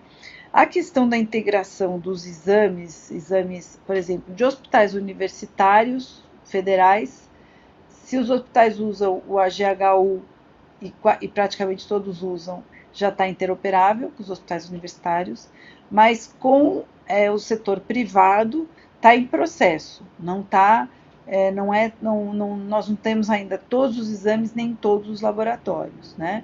Independe de parte dos laboratórios privados adotarem o padrão que a RNDS usa para troca de dados em saúde. Eles adotando esse padrão aí, a gente consegue estabelecer. Nós estamos trabalhando para isso, mas não está pronto no país inteiro ainda, está em processo. A gente não está trabalhando na RNDS com exames de imagem. Aí quando vem o laudo, mas não o exame, porque precisaria de uma infraestrutura gigantesca para a gente armazenar imagem, e a gente não está fazendo isso. Sobre aspectos de modelo que possam fortalecer a equidade, é um princípio, né, nosso para tudo, que eu acho que, além da cocriação, essa questão do direito à saúde, do controle social, de exercer o controle social e a participação social. O Conselho Nacional de Saúde hoje tem representantes paritariamente né, de todos os usuários, usuário, trabalhador e gestor, e dos usuários as mais variadas, e isso tem no nível estadual e municipal. Então, a saúde no SUS, ela é muito participativa. Na questão dos dados, a gente tem que estar muito atento. Então, por exemplo, hoje, o nosso CadSUS e os nossos sistemas de informação, eles trazem, por exemplo, o campo raça, cor, ele é preenchido obrigatoriamente, ele não pode ficar mais em branco, como ficava antes, não informado. Para a política de saúde é muito importante, porque a gente precisa olhar para o recorte, para a incidência e prevalência das doenças também, pela questão raça, cor, gênero. Então a gente vai trabalhando todos esses aspectos. O identificador único agora já é o CPF, então a gente já está com o CPF como identificador único também para melhorar a qualidade do dado, da informação, para integrar a informação. Então todos esses aspectos estão em curso, né? Acho que foi, né? Todas. Faltou alguma? Não, acho que foram todas. Estava acompanhando aqui junto. E a gente já está indo para o fim, então também para não se alongar muito, eu vou fazer uma última pergunta. Antes, queria dizer que tiveram várias e excelentes perguntas. Depois a gente vai compartilhar também com a professora Mistela. A gente teve que selecionar aqui, né, por causa do tempo, mas vou fazer uma última pergunta que é do André Quack, coordenador aqui do curso. Então, eu vou fazer a pergunta dele e também você pode responder e fica à vontade já para fazer as considerações finais, assim. O André está perguntando qual a importância da rede 6G de internet com uma latência bem menor comparada a 5G para o uso de telemedicina e qual a situação do Brasil para ter essa plataforma? Existe algum prognóstico de implantação? Então, vou terminar com a pergunta do André e aí fica à vontade depois para fechar. A pergunta é excelente, né? A cada melhoria que a gente vai tendo de acesso de rede, de redução de tempo de latência, a gente vai melhorando a qualidade, né? Eu ainda estou precisando me atualizar de como é que nós estamos dentro do governo em relação à rede 6G. Eu prometo ir buscar essa informação porque eu não estou bem informada nesse momento sobre isso. A gente tem assim, a gente muito tempo usou, por exemplo, na região norte, conexão satelital. Em muitos lugares a gente ainda tem que usar conexão satelital. Quando a gente sai da satelital para as bandas, para os cabos subaquáticos, como está tendo agora nas infovias do Norte Conectado, a gente fez os testes de uma unidade que usava a satelital e no momento que ela passou a ter acesso à rede cabeada, nossa, é uma diferença, né, na transmissão, na imagem, no menor tempo de latência. Então, principalmente quando você precisa de imagem, é muito bom, né? Quanto melhor a rede. E a outra questão agora é a questão das cirurgias, das telecirurgias robóticas, que aí sim você precisa de uma rede protegida, dedicada, né, porque ela é realmente, efetivamente feita à distância pelo robô, né, assim, guiada, mas à distância. Então, isso a gente está começando a estudar, a fazer os testes. A Rede Nacional de Ensino e Pesquisa trabalha muito com isso, então a gente também colabora com eles para essa parte das redes, para a gente ter toda a parte técnica bem desenvolvida, né? Mas a pergunta do André me faz uma boa provocação, que eu preciso ir atrás dessa resposta, mas muito obrigada, né? No mais, eu queria agradecer muito, Mariana, a você, ao André, à Patrícia, ao professor João Itaker, que nos provocou a retomar essa atividade, estar participando desse curso. Eu pude assistir todas as 5 aulas, que foram maravilhosas, assim, não é porque até falei que eu fiquei nervosa, porque as aulas foram realmente muito boas, foi difícil para preparar. E assim, a gente começa a perceber que o público que está fazendo o curso também é maravilhoso, né? Por ser do Brasil inteiro, por estar fora do Brasil e pelas perguntas maravilhosas que chegam, de pessoas extremamente interessadas, que têm apropriação e conhecimento na área. Então, enfim, muita gratidão por essa participação e muito obrigada. Vou seguir assistindo até o fim e esperamos que o público continue conosco e que continue aí estudando o tema, pesquisando o tema, escolhendo isso como tema de tese e escolhendo, quem sabe, também participar da gestão pública. Política pública é uma ciência. Política pública merece ser estudada, merece ser cuidada e ela é uma ciência capaz de mudar a vida das pessoas. Então, é muito bom poder trabalhar com elas. A política pública é o pano de fundo desse curso, né? Acho que a gente está conseguindo manter uma linha de raciocínio aí, da política pública de pano de fundo. E nós que agradecemos, essa aula foi excelente, é um prazer imenso ter assistido sua aula aqui. Agradecemos muito, agradecer também a professora Patrícia, Jaime, que está aqui nos bastidores e ajudou muito a organizar as perguntas. Agradecer o Jonas da FAO, da Videofal, que está dando suporte, enfim. E lembrar vocês que o formulário de inscrição ainda está aberto, para quem esqueceu de fazer, de inscrição de presença ainda está aberto, para quem ainda não fez, até às 8h15.